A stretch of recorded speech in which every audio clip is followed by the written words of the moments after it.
Yeah, I think you're proud of the effort. Obviously you want to keep some points off the board and get the win.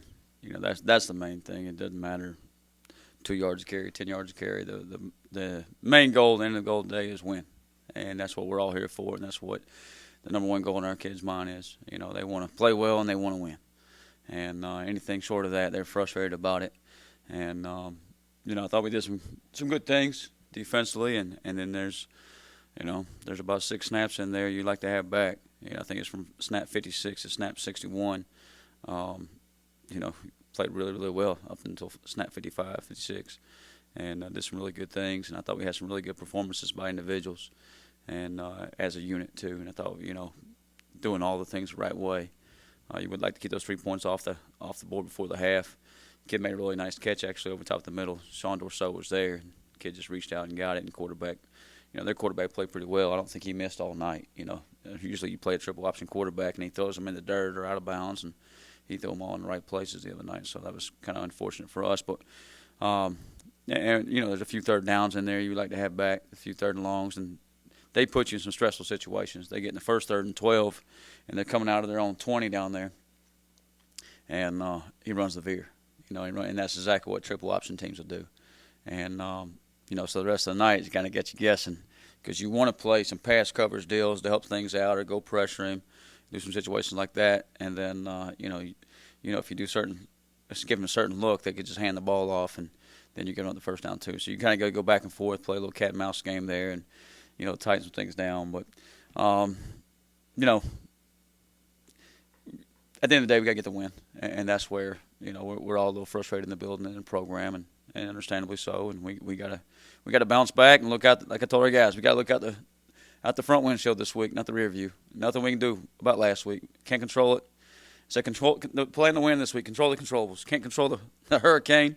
Can't control any of that. Can't control that Saturday now. Can't do anything about it. The only thing we can do is go take care of South Florida. So that's where our focus is now, where it's been. But we'll keep that game in mind for next year. So move forward. We talked a lot about the targeting call with Elijah Yeah. this week. Yeah. What are your thoughts on that, and kind of how you helped coach him through that this week, and also comment on how Jason stepped in and took his role? Yeah. You probably don't really know my thoughts about our game and the game of football overall because I think it's, I understand it's to protect players' safety, and I do agree with that. And I'm all about keeping our individuals safe, keeping our guys safe, keeping our players safe. But at the same time, it's a game of football. And Elijah Morris went in. In my opinion, I'm a defensive guy. I'm a defensive coach. He's our player. I think it's clean. The officials didn't, even through replay. So that's how it rolls. That's how it goes. It was a huge play for us. You could argue that might be, and it was a year ago, our most efficient, effective, best defensive player against the option because what he gives us at the nose guard and inside. We see he made some plays a year ago for losses. In the second half a year ago, he was the guy that was causing havoc up front and making plays in the backfield and really gave us a chance to win that game a year ago. And that was a huge play, not only losing him for the rest of the game, but it was also getting ready to bring up a 3rd and 15 from their own 15-yard line, 10-yard line back there, and a situation you didn't think they could get out of. They punt the football, we get the ball inside the 50, we're going in to score. I mean, the percentages of scoring are pretty high there. So all that put together, it was a huge play, but just really proud of the guys that come in, Xavier McGivern, Jason Schufer. They did a really nice job.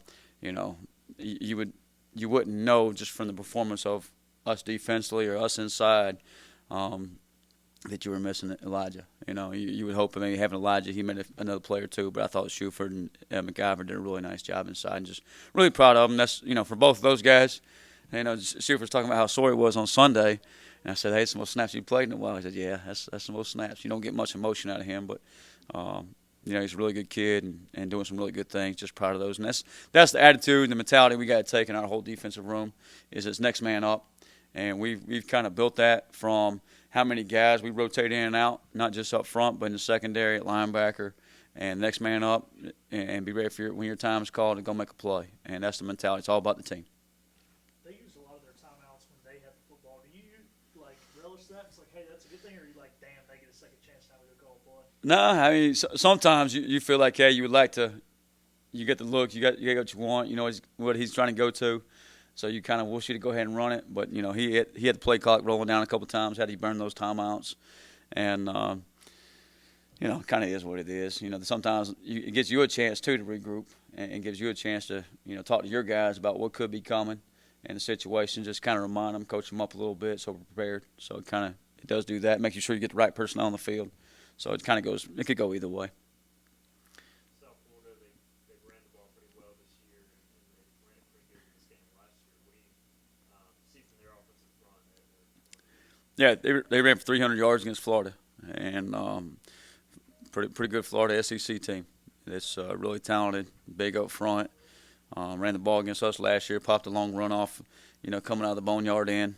We missed a gap inside. He hit it down the sideline, and another one on 4th and 1 to get in the end zone there, down about the 20-yard line. We missed a gap in there as well. So if you're unsound defensively, if you miss a gap, if you don't get over the counter, all those type of things, they're going to make you pay. And I think up front, O-line wise, they do a really good job. I think they're really well coached up front.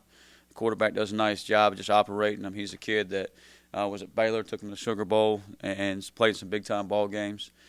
Weaver, the receiver, number 10, I think he's real. I mean, he's a threat. We saw that a year ago. They got the little zone play up inside, and they got the glance outside to him, and you got to be sound on both.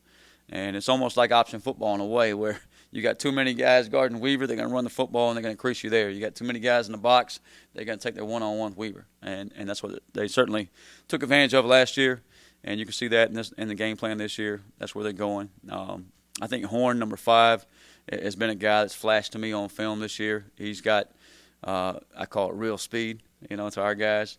And I know they got some fast guys. The kid from Charlotte, Brown, number 1, is a 10.55 100-meter guy out of high school, so he can run. Number 4, Dawson out of South Carolina, is another speed guy. But the guy that really stands out to me is Horn. Weaver's obviously a guy. The tailback's 21. Battier, I believe it is. He's the kick returner, maybe the best in the league. He's not a very big guy, but, you saw in Florida, he gets a crease and he can make somebody miss in the hole, and he can take it to the house. And then the quarterback run game is added really a new feature to their offense. You still got, I think it's Mangrum back there, number 0, bigger back, 220 pounds, 6'1". So you got to do a great job tackling him. Make sure you bring it when he comes, because he's going to bring it as well. So they got the full package. They got doing some nice things offensively. And they got a bunch of experience with their offensive coaches. I think Chad Morris is an analyst there, who was at the head coach at SMU in Arkansas. Got a new offensive coordinator in Trickett, Travis Trickett, who was we faced him back when we were at the Citadel when he was an OC at Sanford. He's been at West Virginia the last few years, and now he's down there. He's got a lot of experience in the room on the offense side of the ball as well as the head coach. So we're certainly got our hands full, and they certainly got a good thing going down there, and we got to make sure we're ready to play.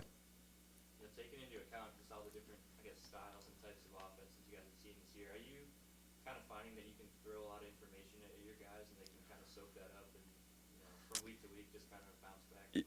Yeah, and you know what, usually after you play an option offense, it usually takes a few days to get back in. Hey, guys, it's spread offense again. It's shotgun. And I thought our guys really done a nice job of handling it.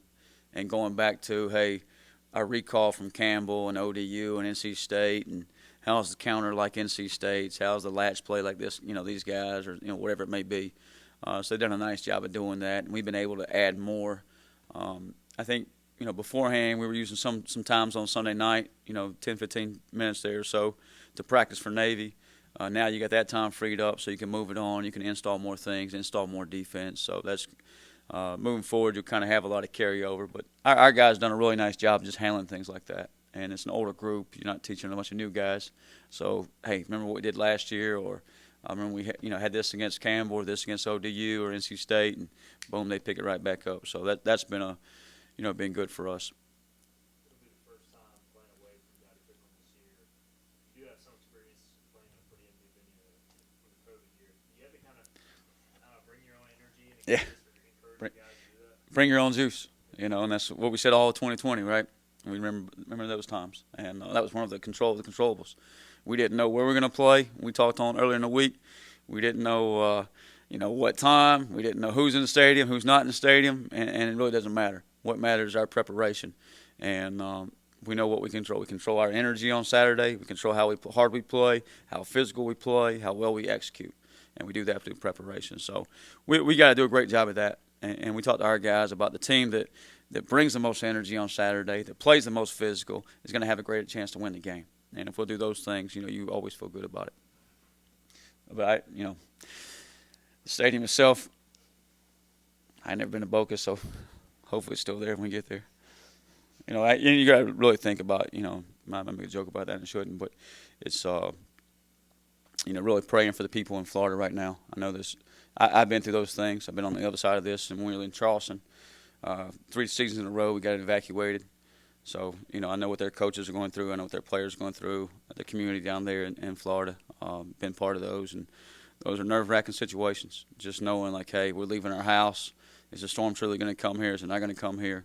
So just praying for all those folks involved, and I feel for them because I've been through those situations, and those are tough times. But I know they'll make it through, and hopefully the storm feathers out and breaks apart.